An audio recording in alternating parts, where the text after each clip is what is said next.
So B Squad here on the Thursday.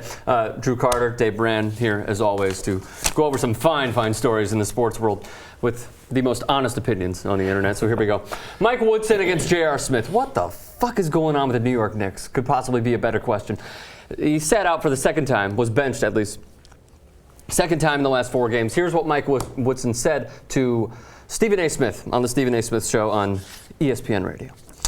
Why did he, J.R. Smith, not see the floor last night? Quote, I think it's a privilege to wear a uniform in this league, which is true. There's only 30 teams. There's only so many players on each team. I think every player has a responsibility and got to be accountable for what they do on a ball club. And then he also went on to say, we want the best for J.R. He's got to be more of a pro, especially in terms of his approach to the game. We need J.R. to play, but again, he's got to grow up and be more of a professional about his approach. Nobody's bigger than the team. So I like that. I like Mike Woodson being honest with them, not only Stephen A. Smith and his co-host, but also with the public, and just saying, look, it's a privilege to be in the league. We love JR. I support JR, but what he's doing right now just isn't cool. But we have no idea what he's doing right now. I mean, he's untying people's shoes. Yeah, he's untying people. Yeah, that's unprofessional or whatever. And he's showing up late to meetings, apparently.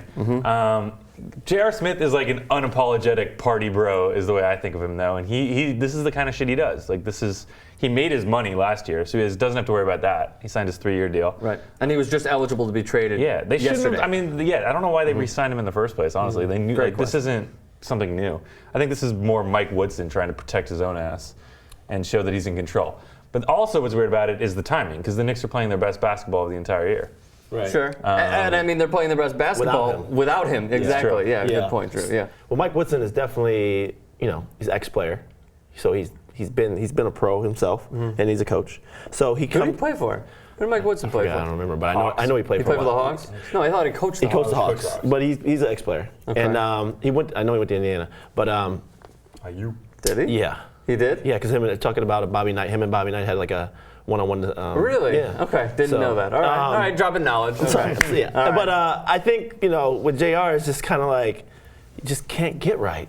You just like why? You just frustrates the shit out of you. You'd be like, you're so good. Like you just want to be like, it's always. Well, that's the thing. He's not so good. Yeah, he's very talented guy. Like he's a very talented guy, and there's a lot of guys. There's always that cliche thing. A lot of guys that would love to have some of his talent with or work ethic of somebody with less talent. Sure. So I mean, his potential was so high, but he doesn't work. And so you kind of sit there and you be like, how many times we're just gonna just keep hearing a story about him or him doing something on like some childish thing, like there was something with him posting a picture of a girl like on Instagram of a naked, like it's always something stupid. You where you see pictures of him with like at clubs like the night before games and shit like that. Been in a club with him. The thing is, this isn't new. Wait, you've been in a club with him? Is that what you said? Oh yeah, I've been in New York before. And I've seen him post games, and I'm like, Jesus. I'm like, but it's fine. You're allowed to go out. Like, right? There's no problem with that. Totally. But totally. like I said, this is not the first time. So it's kind of like.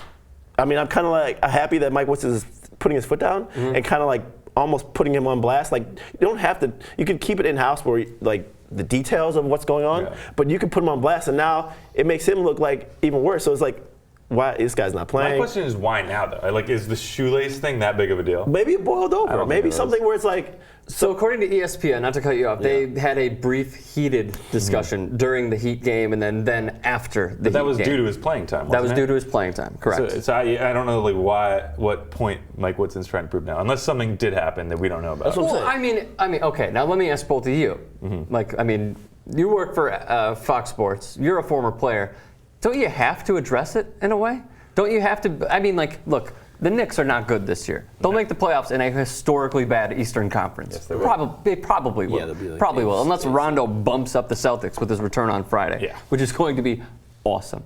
But aside from that, don't you have to sort of address it because that is the main issue with the Knicks right now? Who you mean? J.R. Smith. Yeah, I don't know if that's the main issue with the Knicks, but that's the most recent one. There are many issues. There's many issues. There's 2 issues: bad basketball and J.R. Smith. That's all it is. Well, here's what's going to happen: if they start losing, Mike Woodson's going to have to go out in public and say, "This is why I benched him." He's going to have to justify it. They're winning as of recent, but they're not going to be. Yeah. No, I know, but like, I don't think it's going to last forever. Like he's going to start playing sooner or later. I feel like the upper management is going to either trade him or like they're going to be like, okay, it's time to pay him. That's a great point that I wanted to bring up.